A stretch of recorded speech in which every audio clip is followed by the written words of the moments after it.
Okay. So, as you know, I am on a film journey. I write scripts, I act, I work behind the scenes. If there is a day available for me to work and be a part of creativity, film, and television, I try to do it. I also tell a joke about checking my IMDb and being slave number 42 in Django. That shit changed today. It's a joke. Like, clearly, I get it. It's one of those jokes that's funny as well as self-deprecating. It's funny first before it's self-deprecating. Like, it's not, I don't call myself a slave first. It's a double entendre, all that bullshit. Today, I was asked to be in a movie, in a series, I believe. Um, in the series, or in the call, they say, we want you to be a recurring choir member. So I'm like, recurring means more money. Now, mind you, you work behind the scenes, you get paid double what your background people pay. If you're in a background situation, you get treated like garbage. I don't know if there are union background people. I have to assume that there are. I'm about to be union and I work background. So that money will go to something. Whatever, right?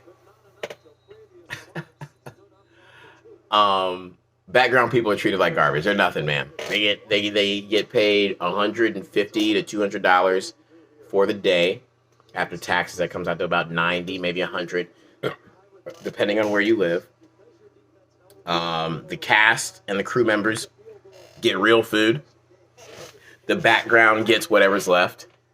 They separate them. I mean, you get a higher rate of pay, you deserve a higher rate of consideration. I get that. That's perfectly fine. But in this situation, usually they say, hey, we need you to send in your vaccination card. Hey, we need you to do this, so on and so forth. Sorry, I'm watching a Georgia game. Hey, we need you to do this. Hey, we need you to do that. I've never gotten an email that says, hey, we need you to talk to a sensitivity counselor. I'm like, talk to a sensitivity counselor? I ain't sensitive about shit. The fuck you say? I ain't sensitive about shit. I joke about that slave shit. Them jokes, man. Them motherfuckers said that we was gonna be dressed up in shackles and chains. Now, mind you, they asked us to be choir members, but that's how they get you, right? Why would you say who would do a callback? Who would do a callback if you said we're looking for slaves to be chained around the neck during the dream sequence? Right. First off, no one's doing that shit for $120, $140. No one's doing that shit. You gotta give me $250 minimum. And I said no. So even if they said $250, I still wouldn't do it. But so I was like, but I clearly thought that because we don't take into consideration, right?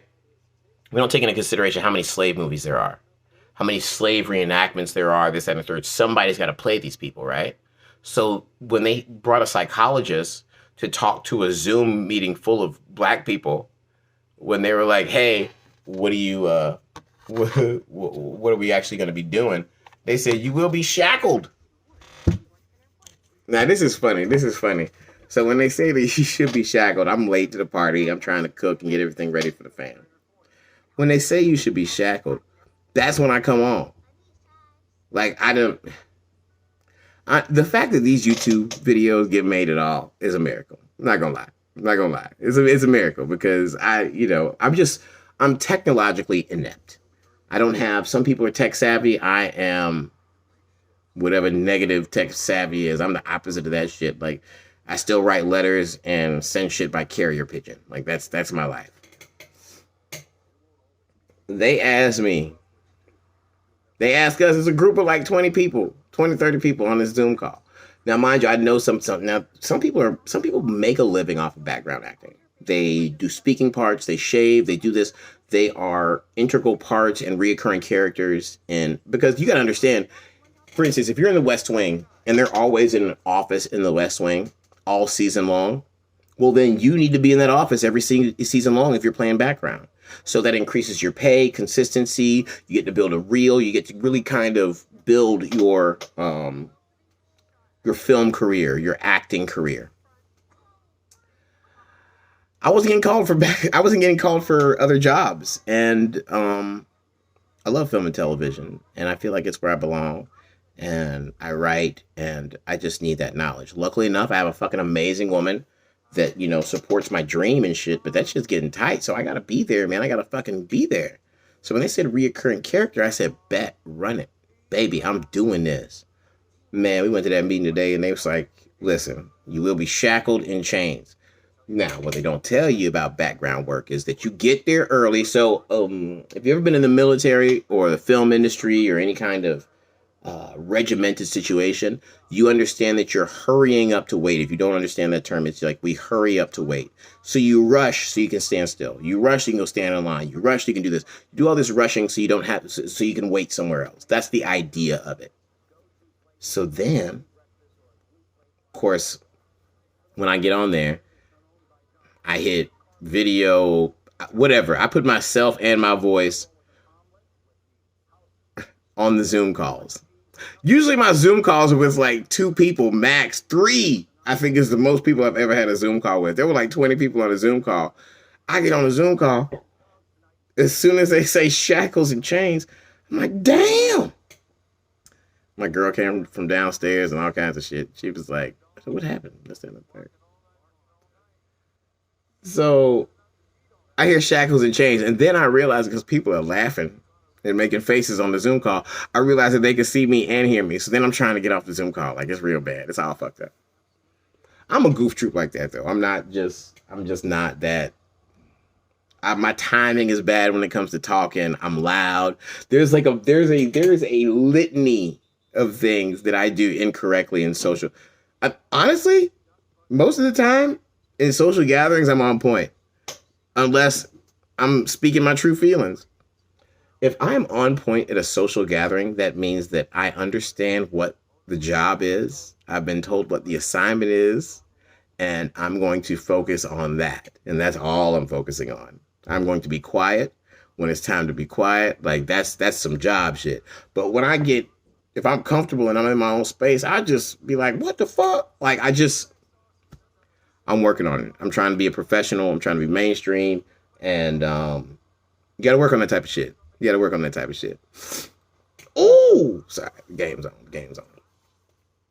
So I turn the shit off. I'm like, oh shit, I didn't realize this shit was happening. I recognized one of the dudes that I had done some background with, and he's one of them people that, bring a sack lunch and a chair and a hammock and all of them. That background shit is, honestly, it's like 3 hours of work tops, depending on if you have a speaking role, if you're just regular background or whatever. But it's like 8 hours of sitting down and then like 2 to 3 hours of, at most. I was dressed up like a motherfucker the other day. I didn't even get on camera. So,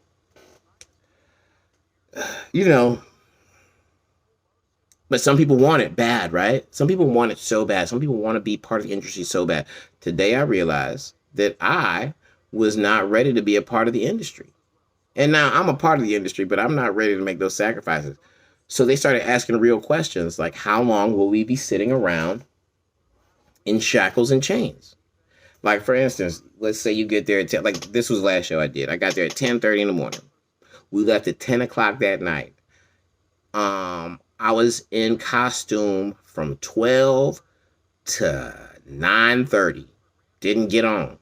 So, but that was in a pilot's outfit, an Air Force pilot's outfit. So imagine me sitting around from 12 to 9:30 in some shackles and chains. And then they started asking real questions because, like I said, there's a lot of these people, they make their living off of background acting. So they'll say things like, are the shackles and chains real? I didn't think of that. Oh, shit. I wish a nigga would put some heavy-ass metal around my neck and call it what? Then they said, what'd they say? Will the shackles be around your ankles? Or will the shackles be around your feet? Or will the shackles be around your neck? When they said, will the shackles be around your neck? I was like, I ain't built for this. On some real shit, I was like, I don't have it. I don't have it. And you think about all those movies where there's Amistad, where there's fucking 100 background actors. all dressed up. And mind you, Amistad came out where they didn't give a fuck about where you were emotionally or what kind of PTSD you might go through and this, that, and the third. When they did that Zoom call today, because they called, somebody was like, we need to call these black people. First off, somebody said y'all lied to these folks and said there was going to be choir people, knowing damn well that these motherfuckers going to be slaves. So they said, we need to call these people and let them know. So they had some black lady who's a psychologist in a head wrap and look like she teach fucking, what they call that? She's a sex therapist in West End. Like she burned incense on the pussy. But so they have this lady and she's talking, mind you, she's just talking to see how many people will do it. As the conversation goes on, she's like, I don't know that. I don't know that. I don't know if the shackles will be around your neck, your dick. I don't know what it's going to be. And immediately, so now I've already decided I'm not going to be a part of this. Because I get a lot of, I feel like I look like a regular ass American black person. But for people who don't know shit, like people walk up to me all the time. Africans walk up to me all the time. And I'm honored, by the way, that people from the truest land in history come up to me and say, you look like one of us. Honored, completely honored. But, you know, I ain't African. Go Dogs, we just scored again. But I ain't African. So that's why I tell the joke. I tell the joke about looking like I'm a background in a slave movie because it's a joke. It's no longer a joke if I'm actually background in a slave movie. You see what I'm saying? But that's the film industry. I ain't never done no shit like that. And it was today that I realized that I have some people who do whatever to make it. I realized today that I will not.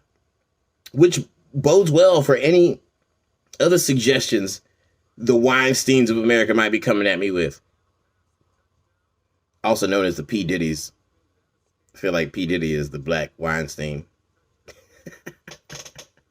If people actually watch this shit, I'd go viral. But, you know, I get that. Thank you to I think I got 100 subscribers now, maybe.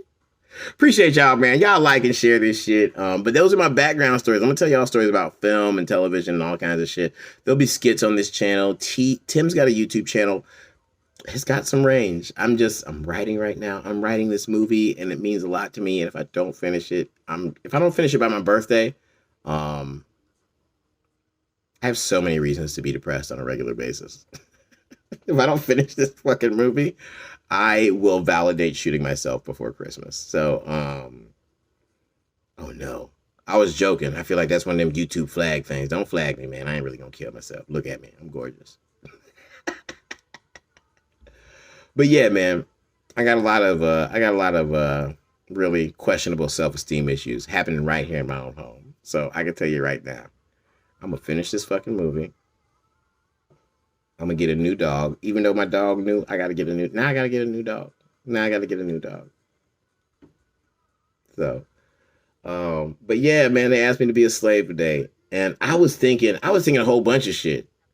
Like, can I wear a robe while these niggas got me? Because yes, the movie industry does hire, but just because it's a slave movie or because it's Wakanda or something like that, that doesn't mean that there's a bunch of black. It doesn't mean that they hire all black crew. They might hire all black cast, but they don't hire all black crew. So I had to start thinking about that. And then people who were more seasoned than me in background started asking real questions like, how long are we going to be shackled? Where are we going to be shackled? And then they kept saying shackle. I was like, that ain't me. But yeah, man, these are the ins and outs of it. If you want to be in the film industry, you have to make a lot of decisions. And some of you have no moral compass whatsoever. You will put on shackles while dressed like a slave and sucking a Weinstein dick. Like, you know, and I guess the worst part about that is that only, just like the percentages of people who will not do that, the percentages of people who will do that succeed are the same. It's 0.5%, 1%. 1% is the answer. 0.5% of all the people that are on TikTok and this and that, and the people that grind, who are truly going to be the biggest thing ever, 1%, 0.5%. Me, I want to be able to save money, provide for my family, show my son how to be a good businessman and a good man. Those are the things that I want for my life. I understand that money and success and competency and consistency lead towards those things, but success isn't at the top of my list. Being able to show my child how to be the best person, being able to improve the world around me, being able to share love and light and happiness. Those are my goals. But if I want to do that, I'm going to have to be successful in some other things. So thank you for supporting. Like, subscribe, follow, all that other shit. I need to post more. I'll be posting more, actually, because, like I said, things, they are changing. So we'll see you soon, man. That's it. Like, subscribe. I'm not African. All those good things. All right, peace.